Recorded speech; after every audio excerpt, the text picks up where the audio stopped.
I was at TFW, I had to call you, I had to say goodbye to my baby today. Reminded me of the days of old at Shepherd's Air Force Base. Hey, Jim Fusilli from the Wall Street Journal here. I'm here with old friend Clarence Greenwood. We all know better as Citizen Copy has a brand new album, One Lovely Day. Good to see you again. Great to see you. How you been? Been great, thank you.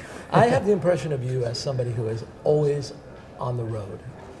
I've been on the road for the last 8 years, a little bit more than I should have been. So I've been traveling a lot, and in between doing records and, getting ready to go on the road. Right. So you're either winding down or building up when you're off. Or recording, writing songs or something. So it's kind of turned into a cycle. Yeah. We talked about this last time we spoke when the Rainwater LP came out, which I loved, as you might remember. When do you have time to focus on writing? Well, you just have to, before I used to, tour so much, I would have just a part of my daily routine, but now you have to kind of spend a little time and take some time away, go away for a couple weeks or just, a certain amount of time, and, also kind of try to keep focus and have it part of your daily routine as well when you're on the road, but that's sometimes a little more difficult. Yeah, but your songs are not sort of dashed off little ditties about what you had for breakfast. I mean, you're exploring your emotions both from and what I love about your writing is the point of view often shifts. It's songs where you use the first person I, right, and a lot of times you'll integrate fictional characters or real characters and use both motifs to deliver messages.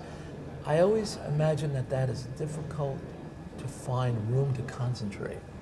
Well, yeah, I mean, every time, you always need a lot of solitude in anything you do, and the arts, or I guess in anything you do as well. If you're trying to do it well, you need that time to be able to focus, and that's something that early on as a songwriter I had, a lot of time. The way I made money, I used what's left. I made my money when people were having fun, so it left me time to develop my craft. Right. And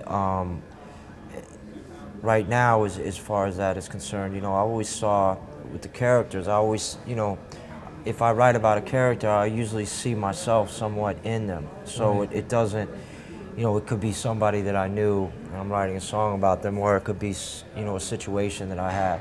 But if I reference somebody or something else, I usually see myself in them.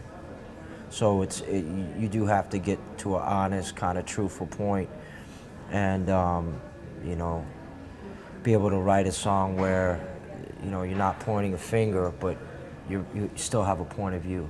Yeah, and when you use characters, you can expose yourself a little bit more without the risk of drawing attention to your personal plight. Right, exactly. But there is a theme to this album. I would say you and your characters seem groping for consolation and love. And am I on the right track here? I think we're just, I always try to, within the context of writing songs, kind of get a touch and a feel for the human condition, especially with traveling as much as I do, and just kind of, my kind of, understanding or seeking for an understanding of what people are feeling right now. And I think we're at a point that we're all, chasing after an illusionary dollar bill kind of thing that is a higher structure, which has been brought down to us, and we're not following our own dreams, and we're kind of stuck into this thing of where, a lot of our ideals and doing the right thing are now falling in the back seat. I'm being challenged. Yeah, and so when you're trying to, get to a higher place, as far as, spiritually or mentally or physically, I think that we've lost sight of. I think the whole world is kind of just chasing, the dollar has kind of become more important than a spiritual connection. Moving through the night, trying to get it right. 'Cause this here life will test you over and over and over again. We've talked about this before also. Yeah. You really have a peculiar way of playing guitar that works so well for your songs and your voice. Right.